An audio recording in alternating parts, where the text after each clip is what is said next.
हुकूमत आइनी तरमीम ज़रिए के नयूं मिलिट्री कोर्ट्स कायम न पई करे। ऑफिशियल सीक्रेट एक्ट ऐं आर्मी एक्ट कानून अॻे खां मौजूदु आहिनि। पीपी चेयरमैन बिलावल भुट्टो ज़रदारी चयो आहे त जंहिं कानून जी भनकड़ी थी आहे उन्ही कानून मूजिबि कार्रवाई थींदी। हू सियासी जमातनि ते पाबंदी लॻाइण जी मुखालफ़त करे थो, पर सियासी पार्टियुनि खे बि सियासी जमात बणिजी रहणो पवंदो। जेकॾहिं का सियासी जमायत दहशतगर्द तंज़ीम बणिजणु घुरे थी त पोइ कानून तहत कार्रवाई थींदी। शिंघाई सहकारी तंज़ीम में समूरनि सियासी पार्टियुनि जी मुशावरत सां शिरकत कई। शिंघाई सहकारी तंज़ीम जो बानी मुल्क चीन आहे। असां लाइ सभ खां अहम मुल्क चीन आहे। SCO में शिरकत लाइ भारत वञणु मुंहिंजी ज़ाती दिलचस्पी न हुई। परॾेही वज़ीर बिलावल भुट्टो ज़रदारी जी भारत जी दौरे बाबति सेनेट जी परॾेही वज़ीर मामलनि बाबति कमेटी खे ब्रीफिंग।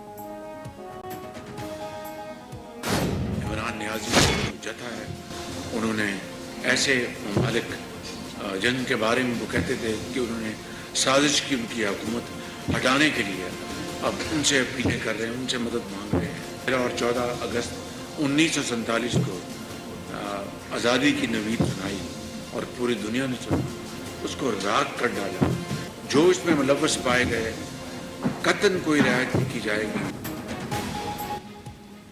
वज़ीर आज़म शहबाज शरीफ़ चयो आहे त 9 मई ते शहीदनि गाज़ियुनि जी बेहुरमती कई वई। फ़ौजी ठिकाणनि ते हमला कया विया।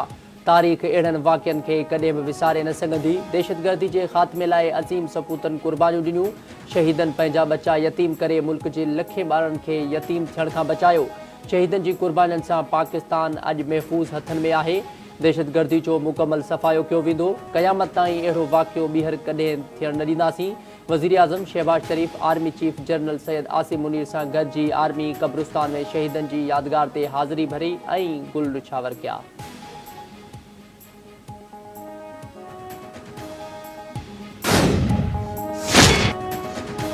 Army chief general Asim Munir चयो आहे त 9 मई ते जेको कुझु थियो उहो अफ़सोसनाक हो। शहीदनि जी यादगार जी बेहुरमती कंदड़नि खे बख़्श न कंदासीं। क़ौम 9 मई ते वाक़े खे न विसारींदी। अवाम ऐं पाक फ़ौज शहीदनि जी अवाम सां गॾु बीठल आहिनि ऐं बीठल रहंदा। ISPR मूजिबि army chief general Asim Munir police lines Islamabad जो दौरो कयो।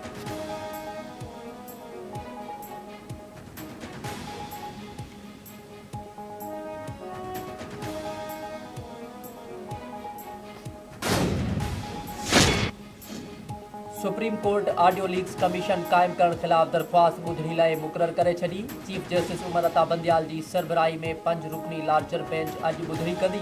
बेंच में justice Munib Akhtar, justice Ijazul Hasan, justice Hasan Azhar Rizvi ऐं जस्टिस शाहिद वहीद शामिल आहिनि।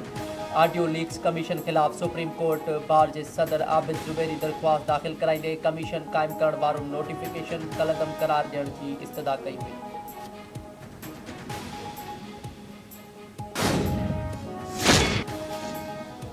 घरू वज़ारत तहरीक इंसाफ़ जे सरबराह इमरान ख़ान ऐं संदसि घरवारी बुशरा बीबी समेत 600 खां वधीक PTI मेंबरनि जा नाला नो फ्लाई लिस्ट में विझी छॾिया। कासिम सूरी, असद उमर, असलम इक़बाल, फवाद चौधरी, हमाद अज़हर जा नाला फ्लाई लिस्ट में शामिल। यास्मीन राशिद, मुराद सईद, मेलका बुखारी जा नाला बि नो फ्लाई लिस्ट में मौजूद। ज़रियनि मूजिबि PTI मेंबरनि जा नाला समूरनि एयरपोर्ट्स ऐं एग्ज़िक्यूटिव पॉइंट्स ते फ़राहम कया वेंदा। घरू वज़ारत लाॻापियल अख़्तियारनि खे लिस्ट में शामिल माण्हुनि खे परॾे वञण जी इजाज़त न ॾियण जी हिदायत करे छॾी।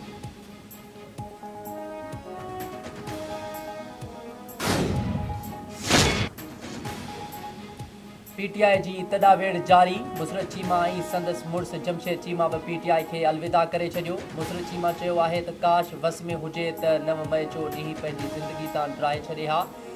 वॾो पुटु कैंसर जो मरीज़ रहियो आहे। हू खांयसि वधीक देरि धार नथो थी सघे।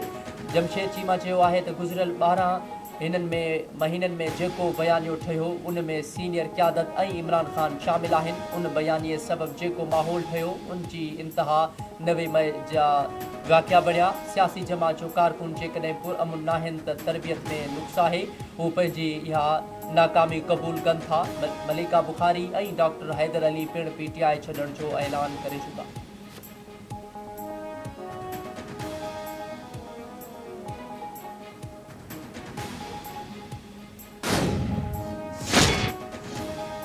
सिंध हुकूमत तरफ़ां इलेक्ट्रिक टैक्सी सर्विस मुतारिफ़ कराइण जो फ़ैसिलो। सूबाई वज़ीर शर्जील इनाम मेमण जी सदारत हेठि अहम इजलास।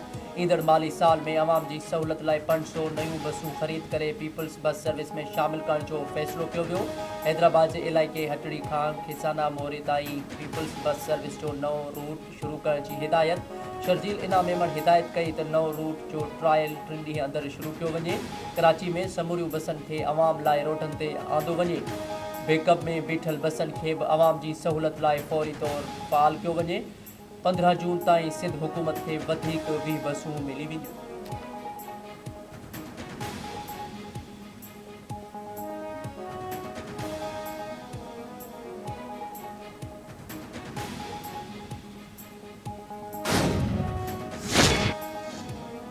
कंदकोट वेझो कारा पत्थर वटां खांगी कंपनी जा 3 मुलाज़िम पोरियत अगवा। हथियारबंद घोटी कंदकोट पुल जे अदावत कंदड़ खांगी कंपनी जे 3 मुलाज़िमनि मैकेनिक मज़हर अली, हेल्पर शफ़ीक ऐं ड्राइवर खे अगवा करे विया। मुख़बिरनि जे वारसनि जो SSP ऑफिस आॾो एहतजाज, मुख़बिरनि जी बाज़ियाबी जो मुतालबो।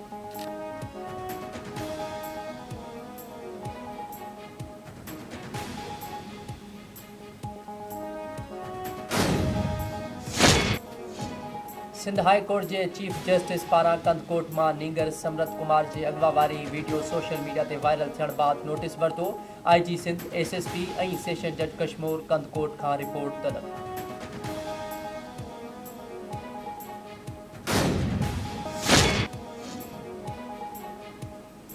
सामारो रोड मां मुबैना अगवा थियल नींगरे जो केस दाख़िल। पुलिस पारां नींगरी पूजा ऐं जवाबदार लक्ष्मण जो मेडिकल चेकअप लाइ लेटर जारी। केस की जांच लेडीज़ SHO बोदर फार्म खुशबख्त हवाले। वारसन मूजिब पूजा के अगवा बाद तशद्दुद जिनसी निशानो बढ़ायो वियो।